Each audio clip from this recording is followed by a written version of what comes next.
Budget session का दूसरा part आज खत्म हुआ है लोकसभा और राज्यसभा में। बहुत सी बातें हुई, पर एक बात आप भी ऑब्जर्व कर रहे होगे, नोटिस कर रहे होगे, और हम लोग भी, हमारे सीनियर कुलीग, हमारे काउंटर पार्ट लोकसभा में गोगोई साहब इसे बताएंगे विस्तार से और इश्यूज पे। मैं तो सिर्फ ये कहना चाह रहा हूं, पहली बार मुझे भी 45 इयर्स हो गए, 45 साल इलेक्टेड पॉलिटिक्स में।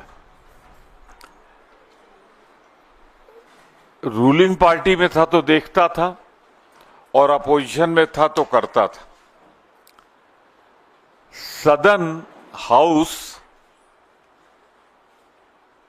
की फंक्शनिंग इंस्टॉल करते हुए अपोजिशन को देखा था। हमेशा अपोजिशन करता है कि उसकी आवाज नहीं सुनी जाती, और बोलना चाहता है, वो अपनी बात रखना चाहता है, जनता की बात रखना चाहता है। तो डिस्टर्बेंस जो होता है हाउस का, मैं जो बात कह रहा हूं उसे क्लियर कर रहा हूं, जो डिस्टर्बेंस होता रहा है अभी तक since Inception of the democracy, वो अपोजिशन की तरफ से होता है। पहली बार रूलिंग पार्टी जो लोकसभा और राज्यसभा में, भारतीय जनता पार्टी, लगता है उसके डीएनए में फासिस्ट और फासिज्म समा गया है। अब आज के विजुअल्स आपके पास होंगे, लोकसभा के, राज्यसभा के, दोनों जगह हम इंतजार कर रहे थे कि हमारे यहां चेयरमैन, आपके यहां स्पीकर, हमारे यहां पहले होता है 0 आवर, आपके यहां पहले क्वेश्चन आवर है, वो शुरू करें। उसके पहले ही अपोजिशन का हमारा जो रोल है, वो रूलिंग पार्टी शुरू कर दिया उसने। और मैं अपने बात के समर्थन में खुद राज्यसभा और लोकसभा का टीवी का लाइव प्रसारण आपसे दरखास्त करूंगा, है उसे देख लें।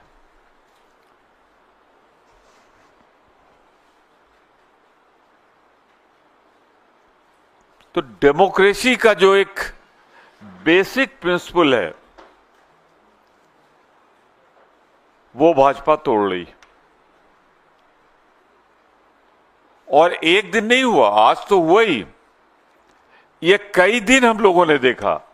पिछले सेशन में भी एक दिन हुआ था, और अब रात समझ में आता है कि हमारा हाउस आज राज्यसभा चला है 4 बज के कुछ मिनट तक। क्यों रात में 4 बजे तक चलाया गया?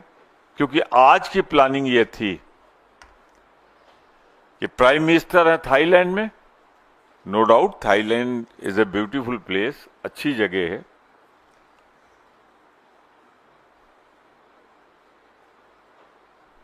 मैं और कुछ नहीं कह रहा हूं, अच्छी जगह है,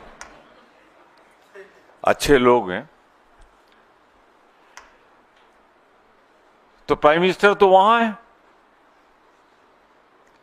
और होम मिनिस्टर शायद छत्तीसगढ़ जा रहे हैं या कहीं जा रहे हैं। तो कल 4:15 बजे तक आपको जगाया गया, हम लोगों को जगाया गया। हमारे एलओपी ऑन रिकॉर्ड हैं कि भाई इस पे मणिपुर बहुत महत्वपूर्ण जगह है, जहां पिछले सालों से, कई दिनों से अनप्रेसिडेंटेड वायलेंस है। सड़कों पे बलात्कार, हत्याएं। तो इस पर विस्तार से, जब आप प्रेसिडेंट रूल लगाने जा रहे हैं, तो चर्चा होनी चाहिए। और मैं आपके लिए एक फैक्ट दे दूं कि हमारे यहां 3 घंटे इस पर चर्चा अलॉटेड थी, 3 आवर्स। मणिपुर पे, प्रेसिडेंट रूल पे। और मालूम है कितनी जल्दी खत्म किया उसको? 50 मिनट में। तो मतलब कल रात जगह इसीलिए हुआ कि आज डिस्टर्ब किया जाए हाउस को और सैनिटाइज किया जाए। तो वही जो मैंने कहा कि भारतीय जनता पार्टी के अंदर तानाशाही का डीएनए, फासिज्म का डीएनए समा गया है और वो लगातार लोकतंत्र की हत्या कर रहे हैं। नंबर 1। अब नंबर 2 पे आइए।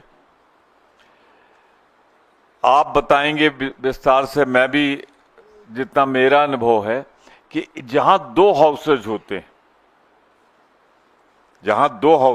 हैं, वहां एक हाउस में दूसरे हाउस की रूल है, कोई ट्रेडिशन ही नहीं है, रूल है। ये रूल है जो मैं कोट कर रहा हूं। वहां के सदस्यों का जिक्र नहीं होता, उनके बारे में कोई आरोप नहीं लगता, खास तौर से क्योंकि वो वहां उपस्थित नहीं होते हैं अपने को डिफेंड करने के लिए, अपनी बात कहने के लिए, तो इसलिए ये रूल है। पर एक आजकल नए बेरोजगार हैं। अब गलती नड्डा साहब की, उसमें हम लोग क्या करें? अब हिमाचल से एक ही मंत्री हो सकता था शायद। तो अनुराग ठाकुर आजकल बेरोजगार, तो बुलडोजर उन्हीं को दे दिया जाता है, तुम चलाओ इसे। जिस तरह जो मैं कहूंगा हिंदुस्तान की पॉलिटिक्स में सीनियर मोस्ट एलओपी राज्यसभा और हमारे कांग्रेस प्रेसिडेंट मल्लिकार्जुन खड़गे पे जो बेबुनियाद, झूठे, आधारहीन आरोप लोकसभा में आप लगा रहे हैं। अरे आपका काउंटर पार्ट राज्यसभा में है, आपका वहां पे जो प्रेसिडेंट है बीजेपी की, वो वहां नेता हैं, आपके सदस्य हैं, वो ये आरोप लगाते तो खड़गे साहब उसका जवाब दे देते, हम लोग जवाब दे देते, फिर खड़गे साहब भी। मैं तो बधाई दूंगा अपनी कांग्रेस लोकसभा में लीडर को, डिप्टी लीडर को और मेंबर्स को कि उन लोगों ने रूल्स के हिसाब से प्रतिवाद किया और आखिर में उसे कार्रवाई से निकालना पड़ा। कल जब राज्यसभा में इस बात को खड़गे साहब ने चुनौती दी तो सबने माना कि हां गलत। तो नंबर 2 ये नया ट्रेडिशन हो, इसमें एक चीज और जोड़ देता हूं। सोनिया जी के लिए भी आज लोकसभा में डायरेक्टली तो नहीं, उन्होंने अपनी पार्लियामेंट्री पार्टी की मीटिंग में क्या कहा गया इसका जिक्र हुआ। तो क्या मतलब बिल्कुल भाजपा डेमोक्रेसी में यकीन ही नहीं करती। मानो ट्रेडिशन ना फॉलो करो पर रूल्स तो फॉलो करो। जो सदस्य दूसरे सदन का सदस्य हो उसके बारे में आप कोई ऐसी चर्चा नहीं कर सकते जो अशिष्टकारी हो, आलोचनात्मक हो। सोनिया जी के बारे में आज हुआ, हम दोनों को कंडेम करते कि गलत।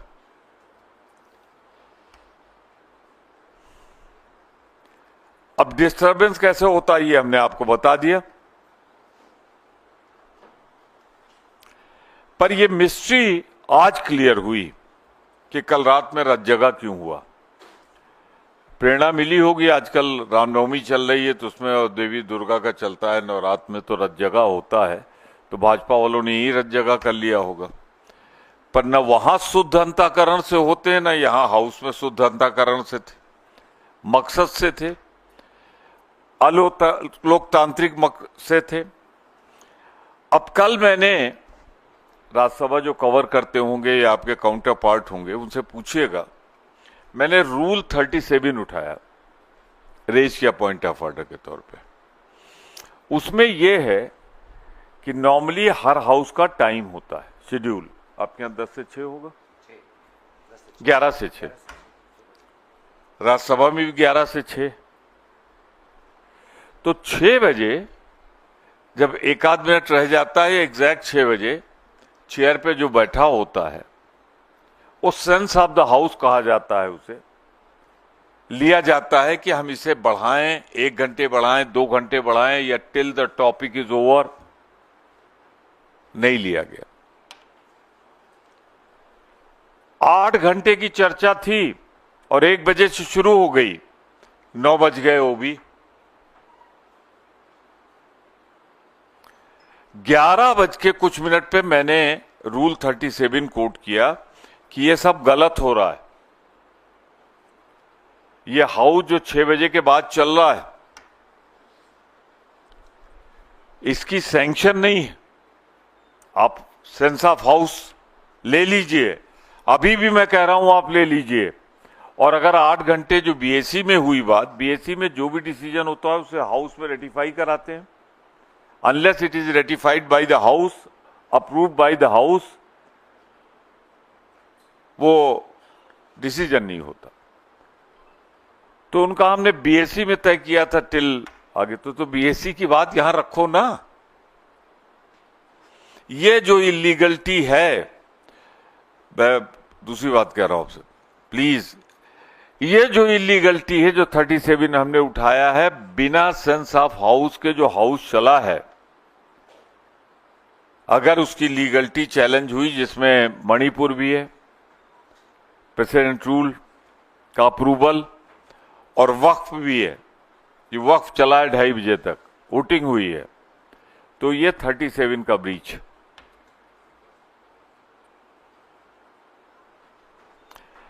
अब साहब, मणिपुर से अभी तक तो प्राइम मिनिस्टर घबराते थे, वहां जाना नहीं चाहते। उसी के ऊपर आसपास से कहीं से उड़ के गए होंगे थाईलैंड, नीचे देखा भी नहीं होगा, आंख बंद कर लिया होगा। आसी पास से कहीं से, कलकत्ता के आसपास से शायद फ्लाई करके जाते हैं थाईलैंड। 3 आवर्स, मैं आपसे जो कह रहा हूं, 3 आवर्स टाइम निर्धारित था। एलओपी खड़े हुए, उन्होंने कहा साहब इसकी चर्चा कल करा लीजिए, 3 घंटे। 2:30 बज गए हैं, क्या आप 5:30 तक बैठेंगे? 3 बज गए थे, 6 बजे तक बैठेंगे। तो जानते क्या किया?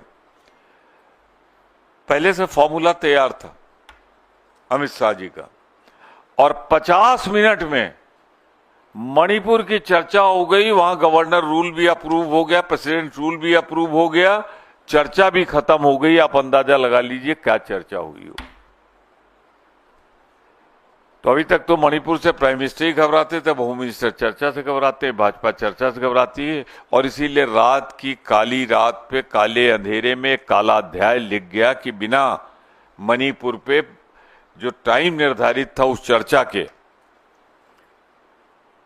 अप्रूव्ड। तो मैं इतना ही कहना चाहता हूं कि रिकॉर्ड काम किया हम लोगों ने राज्यसभा में। बिना अपोजिशन के सहयोग के तो नहीं हो सकता था, जो क्लेम करते हो, लेकिन ऐसा सहयोग नहीं चाहिए कि रूल्स भी आप डिफाई करें, लोगों को बोलने ना दें, हाउस डिस्टर्ब करें। जो अपोजिशन का काम है वो है। तो अगर इतने ही शौक है अपोजिशन का, तो आगे बैठे हैं अपोजिशन में, सरकार कैसे चलाई जाती है ये हम बताएंगे उन्हें। बाकी डिटेल, चूंकि आपने पार्टिसिपेट भी किया था वक्फ बिल पे गोगोई साहब ने, और मैंने कांग्रेचुलेट करता हूं, बहुत ही शानदार ढंग से, बहुत ही अच्छे ढंग से इन्होंने प्रस्तुत किया है। तो मैं अब उनसे आग्रह करूंगा, अनुरोध करूंगा, विस्तार से वो बताएंगे। हाँ, कोई सवाल मुझसे या इनसे होगा तो आप कहेंगे, हम हाजिर रहेंगे। जब तक आपके सवाल नहीं खत्म होंगे हम जाएंगे नहीं छोड़ के। ये वाला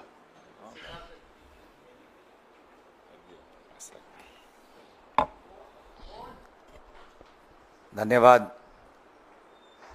धन्यवाद आदरणीय प्रमोद तिवारी जी। वक्फ बिल से पहले पिछले सत्र में लोकसभा की कुछ नियम, प्रक्रिया, प्रणाली की किस प्रकार को नकारा गया उसका मैं उल्लेख करना चाहूंगा। मानो ये सदन धीरे धीरे अब भारत के आवाम की सदन नहीं, परंतु प्रधानमंत्री मोदी जी का दरबार बन गया है, वैसा लगता है। क्योंकि इस सदन में प्रधानमंत्री मोदी जी की जयकार स्वीकारित है, लेकिन जब किसी महत्वपूर्ण विषय पर सरकार की नीतियों की आलोचना की बारी आती है, सकारात्मक आलोचना, तब सत्ता पक्ष विभिन्न कूटनीति के द्वारा सदन की कार्रवाई को स्थगित करती है और अपनी जवाबदेही से वो भागती है।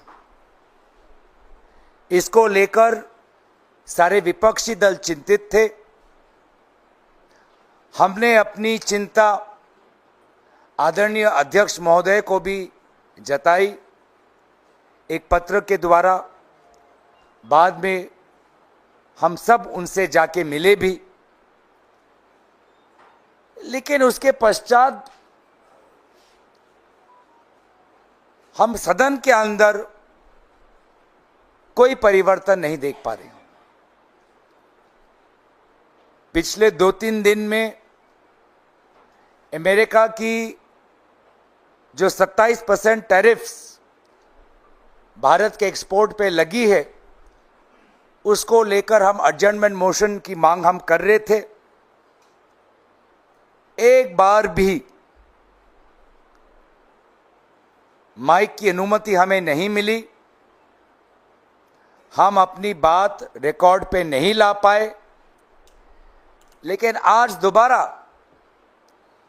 पार्लियामेंट्री अफेयर्स मंत्री पार्लियामेंट के सारे नियम जानते हुए भी उन्होंने कांग्रेस की जो जनरल बॉडी मीटिंग हुई उसका उनने उल्लेख किया, जो सदन के अंदर भी नहीं हुई। और ये बार बार ये एस्टैब्लिश प्रेसिडेंट है, रूलिंग है कि जो बात सदन में नहीं हुई है तो उसे सदन में उठाना मुनासिब नहीं है। लेकिन उस पर टिप्पणी भी आती है पार्लियामेंट्री अफेयर्स मिनिस्टर की, और तुरंत उसके बाद अध्यक्ष महोदय की भी टिप्पणी आती है। ये हमारे संसदीय मर्यादा, संसदीय नियम प्रक्रिया के लिए बहुत ही गंभीर रूप से सोचने वाली बात है कि बार बार ऐसे उदाहरण हमें दिख रहे हैं।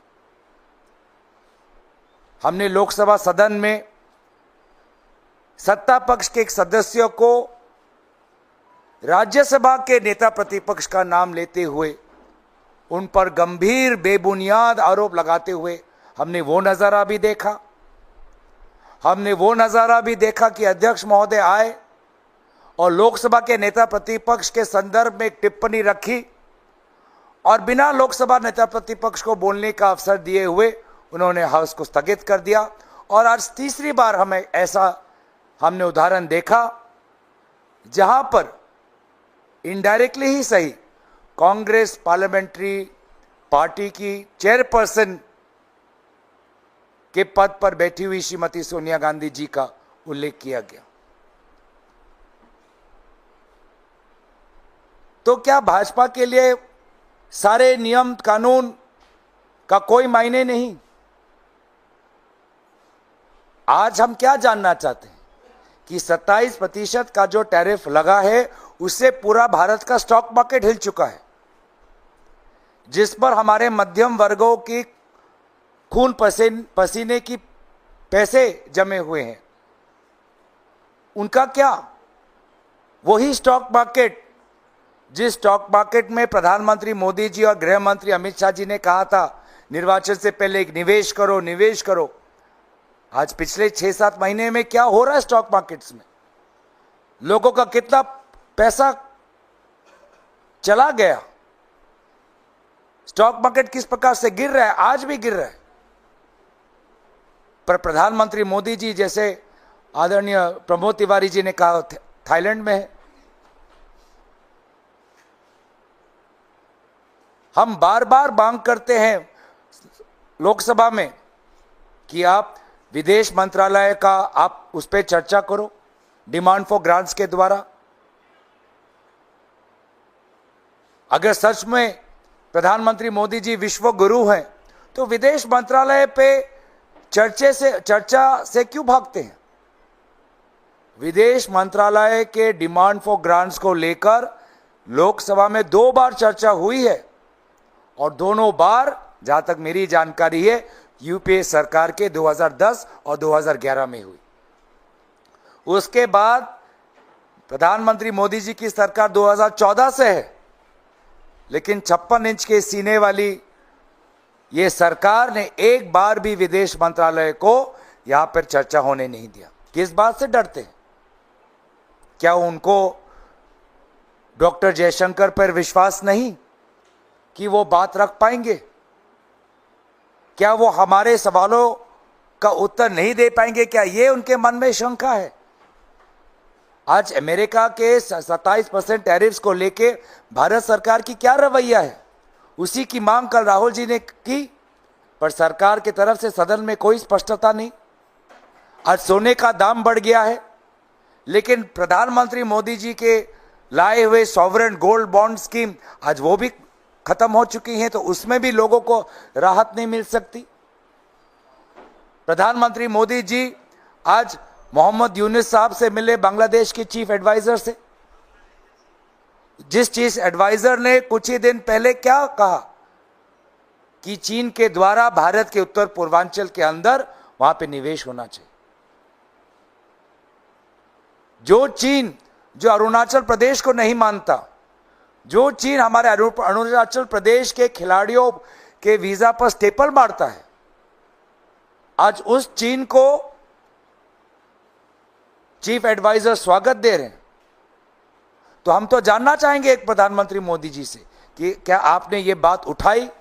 आज जो आपकी थाईलैंड में मीटिंग हुई बिम्स्टेक के समिट में, क्या आपने ये बात उठाई? आपने तो एक अच्छा पत्र लिखा कि बांग्लादेश में जिस प्रकार से हिंदू अल्पसंख्यक है, उनकी चिंता वर्तमान की बांग्लादेश के इंटरिम गवर्नमेंट को लेनी चाहिए। क्या वो बात आज आपने उठाई? ये सारे बातें हैं जो हम लोकसभा सदन के अंदर विदेश मंत्रालय पर डिमांड फॉर ग्रांट्स के चर्चा के द्वारा हम बातचीत करना चाहते हैं। जो बात राहुल गांधी जी ने पिछले बजट सत्र में कहा कि चीन की इंडस्ट्री बहुत आगे आ चुकी है, बहुत आगे जा चुकी है, लेकिन हमारे विदेश मंत्रालय विदेश सचिव उनके साथ केक काट रहे हैं, पर सरकार की तरफ से कोई उत्तर नहीं। और उल्टा मंत्री पीयूष गोयल जी वही बात कहते हैं जो राहुल गांधी जी ने कहा कि चीन की इंडस्ट्री बहुत आगे जा चुकी है और भारत की इंडस्ट्री को और आगे बढ़ना है। यही बात राहुल गांधी जी ने नहीं कही थी पिछले बार सदन के अंदर, जब वो स्टार्टअप्स की बात कर रहे थे, ड्रोन टेक्नोलॉजी की बात कर रहे थे, बैटरी टेक्नोलॉजी की बात कर रहे थे। उसी बात को आज सरकार के और प्रधानमंत्री मोदी जी के करीब मंत्री पीयूष गोयल जी वही बात उन्होंने एक इंडस्ट्री के समिट में कही।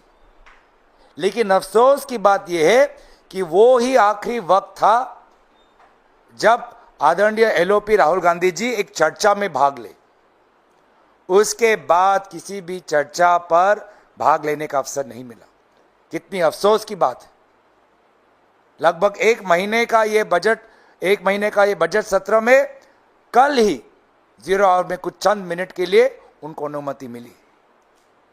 तो प्रधानमंत्री मोदी जी बाहर तो अब भाषण अच्छा देते हैं, लेक्स फ्रीडमैन के पोस्टर पॉडकास्ट में जाके कहते हैं कि आलोचना ही लोकतंत्र की आत्मा है, और यहां पर जो उनके आलोचक हैं, चाहे एलओपी राज्यसभा, नेता प्रतिपक्ष राज्यसभा हो, चाहे नेता प्रतिपक्ष लोकसभा हो, चाहे सीपीपी चेयरपर्सन हो, उन्हीं को आज बोलने से उनको रोकते हैं और उनके कही हुई बातों को नकारने की कोशिश करते हैं। मणिपुर पे इन्होंने कहा कि राज्यसभा में 3 घंटे की मीटिंग चर्चा होनी थी, पर सिर्फ 50 मिनट में चर्चा हो गई। और यहां पर भी आज पूरा दिन था हमारे पास, कल भी था, कल भी मणिपुर पे चर्चा हो सकती थी दिन में, लेकिन उनको रात के अंधेरे में काम करना पसंद है। और मेरे पिताजी कहते थे कि रात में कभी कोई नेक काम नहीं होते, और यही हुआ। मणिपुर को लेकर पूरा भ्रम फैलाया गया, पूरा झूठ फैलाया गया। किस प्रकार से अब उनकी खुद की स्वयं की विफलताएं हैं मणिपुर को लेकर, गृह मंत्री अमित शाह जी को, उनकी पूरा उसको छुपाने की कोशिश। और इसीलिए रात के अंधेरे में कभी 2:30 बजे तो राज्यसभा में 4 बजे ये उस चर्चा को लाना चाहते हैं ताकि मणिपुर के लोग ना देख पाए। वक्फ को लेकर मुझे लगता है कि जिस प्रकार से विपक्ष ने अपनी बातों को रखा, हमारे बातों में, हमारे तर्क में, हमारे जज्बे में जो वजन था, उसका उत्तर भाजपा के पास नहीं था। संख्या भले ही उनके पक्ष में थी, लेकिन वो तर्क में हमसे हारे, वो जज्बे में हमसे हारे, और ऐसा कुछ भी ठोस बात वक्फ संशोधन के पक्ष पे नहीं बोल पाए, ना इस बात का वो उल्लेख कर पाए कि 2013 के जो अमेंडमेंट आई वक्फ संशोधन को लेकर, उस पे भाजपा ने सर्वसहमति से उस समय क्यों समर्थन किया।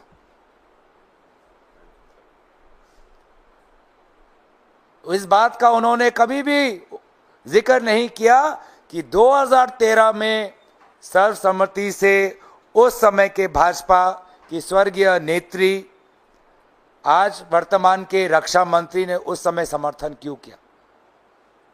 तो इसीलिए आज पूरे देश ने देखा कि किस प्रकार से कांग्रेस पार्टी और विपक्षी दलों ने संविधान, भारत की पंथ निरपेक्ष संस्कृति, सनातन धर्म की, वसुदेव कुटुंबकम की संस्कृति को दोनों लोकसभा और राज्यसभा में भरपूर जोर से प्रकाशित किया और सुरक्षित रखने की हमने कोशिश की। तो धन्यवाद दोस्तों, और आपके पास कोई सवाल है तो आदरणीय प्रमोद जी आपका उत्तर देंगे। है कोई सवाल? सर, अगर जैसा आप लोग कह चुके हैं कि सुप्रीम कोर्ट में चुनौती देंगे वक्त बिल को, मैं पूछना चाहता हूं कि क्या अगर सरकार बनी कांग्रेस की तो वापस 2013 में वाले बिल में जो बदलाव किए गए हैं उसको निरस्त किया जाएगा, वापस से 2013 वाला बिल आप लोग लेकर आएंगे? देखिए, दोनों बातें हम आपसे कह दें। देखिए, ये अनकॉन्स्टिट्यूशनल है, ये बोलते हुए आपने भी कहा है लोकसभा में। एलओपी ने या जो हमारे अध्यक्ष स्पीकर थे उन्होंने भी राज्यसभा में कहा अनकॉन्स्टिट्यूशनल है वक्फ पे बिल। और जो रीजनिंग दी है अभी उगई साहब ने कि उस पर उस समय तो आप तैयार थे, इस समय आप क्यों उसको पलट रहे हो, दोनों बातें अपनी जगह हैं। तो हमें पूरी उम्मीद है कि ये बहुत जगह से, बहुत फोरम से इतनी बड़ी अनकॉन्स्टिट्यूशनलिटी है कि ये लीगली चैलेंज होगी। और इस पर भी चेयरमैन जो हमारे हैं जयराम रमेश जी ने, उनका भी बहुत स्पष्ट आया है। तो निश्चित रूप से एक लोकतांत्रिक देश में जो विकल्प हैं न्यायिक, उस पर भी विचार होगा। और हमें पूरी उम्मीद है जो आप आगे की बात कह रहे हैं, हमारी जो नीति है हम उसके अनुसार ही सरकार बनने पे काम करेंगे। हम किसी दूसरे के बनाए हुए कानून को क्यों ढोएंगे। पर यह बात तब की है, अभी तो मैं ये कह सकता हूं कि सारी संभावनाएं जो दिख रही हैं, जो बयानात सुन रहा हूं मैं, तो लीगली तो चैलेंज होगा। मैंने कहा लीगली चैलेंज होगा। मैंने आपसे कहा बहुत से फोरम करेंगे, कांग्रेस करेगी कि नहीं करेगी, और अगर करेगी तो हम आपको सही समय पर जब करेंगे तो बताएंगे कि हम ये करने जा रहे हैं, हमारा पॉइंट ये जी एट टू बी डिसाइडेड नहीं है, एट नॉट डिसाइडेड है। क्या निर्णय है जब हो जाएगा तो बताएंगे। डिसाइडेड है कि नहीं है ये तो तब आपको पता लगेगा। लेकिन आज जब बैठ के हम और गोगोई साहब कह रहे हैं तो हमारी पिटीशन फाइल तो नहीं है ना। मैंने कहा किसी भी संभावना से इनकार तो नहीं किया जा सकता। और फिर मैंने आपको बयान कोट कर दिया चेयरमैन का, वो भी बड़ा क्लियर है। तो उसके आगे हम दोनों तो नहीं क्लियर करेंगे ना। सर वक्त पे जब वोटिंग हुई, सर इधर से सर आपके इधर सर वक्त पे लोकसभा में जब वोटिंग हुई तब भी आप लोगों के पास 232 था, एक अच्छा नंबर विपक्ष के लिए था। राज्यसभा में भी नंबर अच्छा था, लेकिन कुछ पार्टियां राज्यसभा में ऐसी रही, बीजेडी, जिन्होंने अपना एंड मोमेंट पर स्टांस चेंज कर लिया, उनको क्या कहेंगे। और दूसरा, जेडीयू में जो अब कई आवाजें उठ रही हैं, जेडीयू के कुछ नेताओं ने नाराजगी जाहिर करी है, इसको लेके क्या कहेंगे आप? नाराजगी नहीं जाहिर की, तो इस्तीफे हो गए हैं। कुछ नाराजगी की पराकाष्ठा है। और ये नेताओं में तो जो है जमीन तक है, क्योंकि इसे किसी धर्म से मत जोड़िए। ये तो शुरुआत है, गाड़ी चल पड़ी है। आज बारी किसी की है, कल सिखों की बारी होगी, जैनियों की बारी होगी, बौद्ध की बारी होगी, सभी की बारी होगी। क्योंकि जमीन जब होता है ना, जब घर में कोई बहुत लायकदार नहीं होता, पुरानी पीढ़ी से मिलता है तो उसको बेचना शुरू करता है। सार्वजनिक उद्योग बिक गए, तमाम सरकारी संपत्तियां बिक गई, रेल बिक गया, हवाई जहाज बिक गया, सब बच गया। अभी भी मन नहीं भरा है, तो ये शुरुआत हो गई। तो देखिए किस किस की, इसमें सबको संयुक्त रूप से लड़ना पड़ेगा। ये धर्म के आधार पर लड़ाई नहीं है। ये जिस तरीके से जमीनें अधिग्रहित कर रहे हैं, लेना चाहते हैं। अभी कुछ खबरें आई चैनल्स में, मैं देख रहा था कि अभी प्रेसिडेंट की एसेंट नहीं मिली और डबल इंजन की सरकार जहां है वहां चिन्हित करना शुरू हो गया किसमें कितना माल है। Sir, this side. Sir, this side. Sir, my question is to BJD का पूरा कर देंगे, इसके बाद I will come to. BJD का कल जो स्टेट पहले था, वो डिसीजन था कि वो वोट खिलाफ करेंगे। पर फिर बाद में उन्होंने ये नहीं कहा कि हम वोट साथ करेंगे, उन्होंने विकल्प दे दिया कि आप लोग अपने अनुसार कार्रवाई करें। तो उन्होंने, मैं कह सकता हूं कि उन्होंने जो अपना एक स्टैंड था वो चेंज किया है। किन परिस्थितियों में किया, इसका जवाब तो न गोगोई साहब दे सकते हैं, न हम दे सकते हैं। इसका जवाब तो यहाँ उनके दोनों नेता जो हैं उनसे पूछिए, उड़ीसा जाने की जरूरत नहीं, बता देंगे। Sir, my question is to Mr. Gogoi. Sir, you've already talked about how critical comments were made on Mrs. Sonia Gandhi about her comments at the CPP meeting. So, how do you plan to take this forward officially? Will you be writing to the speaker on the issue? And will the Congress protest this? How do you plan to take this forward?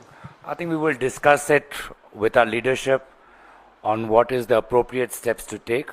As I said, this follows a series of events in which we are seeing that parliamentary rules and norms have been flouted, and we had hoped that after the meeting of opposition parties with the Honorable Speaker on how the government is turning the parliament into a darbar, we would see a change. Yet we continue to remain disappointed.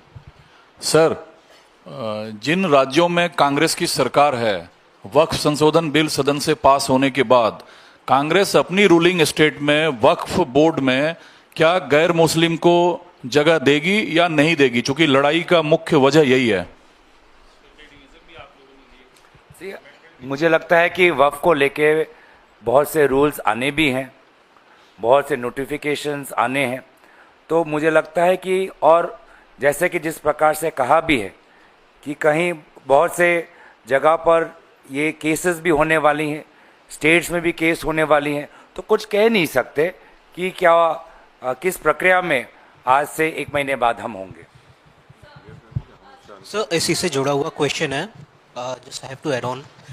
जब CA bill पास हुआ था तो आप लोग के जितने भी नॉन बीजेपी अलाइंग स्टेट्स थे वहाँ पे एक रेजोल्यूशन असेंबली में पास किया गया था फॉर दैट। क्या आप लोग इसी तरह से वक्फ बोर्ड पे भी क्या कोई रेजोल्यूशन पास करेंगे जहाँ पे आप लोग की रूलिंग पार्टी काम कर रही है सर? अरे साहब States अभी में। तो कुछ घंटे हुए हैं, अभी प्रेसिडेंट की असेंट नहीं मिल रही है, थोड़ा सा समय तो दीजिए, हमें क्या करना है हम बताएंगे आपको। अब प्रेसिडेंट की असेंट के बगैर तो ये कानून बन नहीं सकता, ये अमेंडमेंट बन नहीं सकता। तो मेरे ख्याल से जितना हमने और गोगोई साहब ने कह दिया है, आज आपके पास हाउस है नहीं तो हमारे इनसे काम चलाइए, जितना कह दिया फिर आगे मिलेंगे। Sir, one question, Gogoi sir. Sir, whatever questions you were raising within the parliament regarding the Waqf Amendment Bill, majorly has been covered by the government. They have given a reply stating that we have given powers to the state governments. We have accepted your suggestions. That is the reason why they had also bring some changes. So, what is the major point of contention between the opposition and the government? What changes you are demanding regarding Waqf Amendment Bill? See, I don't think what I found in the reply of the government was that they don't understand Waqf. They don't understand Article 26 of the Constitution. They don't understand the basic preamble of the Constitution. And they have yet to explain why they supported the 2013 amendment wholeheartedly. So I think the politics of the BJP is very clear. I think, again, I must say, the feedback that I have got from public and civil society is that the opposition party vehemently defended the Indian Constitution and put the government on the mat regarding its unconstitutional behavior and how flawed and weak their logic and arguments were. Sir tariff को लेकर एक है, अमेरिकी राष्ट्रपति Trump ने कहा है कि जिस प्रकार से भारत हमसे 52% चार्ज करता है उस हिसाब से हम 20% हम कुछ भी नहीं कर रहे हैं। मोदी जी हमारे अच्छे दोस्त हैं लेकिन वे हमारे साथ अच्छा नहीं कर रहे हैं। देखिए, आप ईयू और जापान के जो टैरिफ्स लगाए हैं वो हमसे कम है, ये भी सहयोगी राष्ट्र हैं और उन पे कम टैरिफ्स लगाए हैं।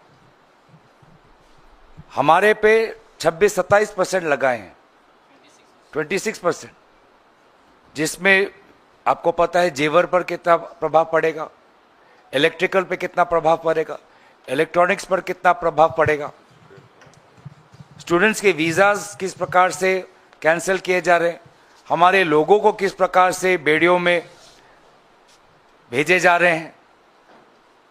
और इन सभी बातों पर प्रधानमंत्री मोदी जी चुप। विभिन्न देशों के नेताओं ने जो जिनका रिश्ता अच्छा है अमेरिका के साथ, उनके देश के नेताओं ने भी कहा है अपने राष्ट्र हित में कि ये जो निर्णय है वो गलत है। लेकिन भारत और प्रधानमंत्री मोदी जी से कुछ भी हमने अभी तक ठोस बात नहीं सुनी और उसी की हम अपेक्षा करते हैं। मुझे लगता है जो पूरा जो उनका मीटिंग रहा वो कुछ महीने पहले वो अमेरिका जाके आए, राष्ट्रपति ट्रंप से मिल के आए, वो मीटिंग उनकी फ्लॉप हुई, उसी का प्रमाण हमें कल मिला। एक मैं जरा बिना पूछे बोलना चाहता हूं, आपकी इजाजत हो तो। ये मैंने नोटिस नहीं किया, गले मिले थे इस बार ट्रंप से कि ट्रंप ने मना कर दिया था? मोदी जी का बताएं, हमें याद नहीं पड़ रहा है। बैठाया था, गले तो नहीं मिले। अरे आप ही तो देते हो जानकारी, आप फोटो दिखाते हो, आप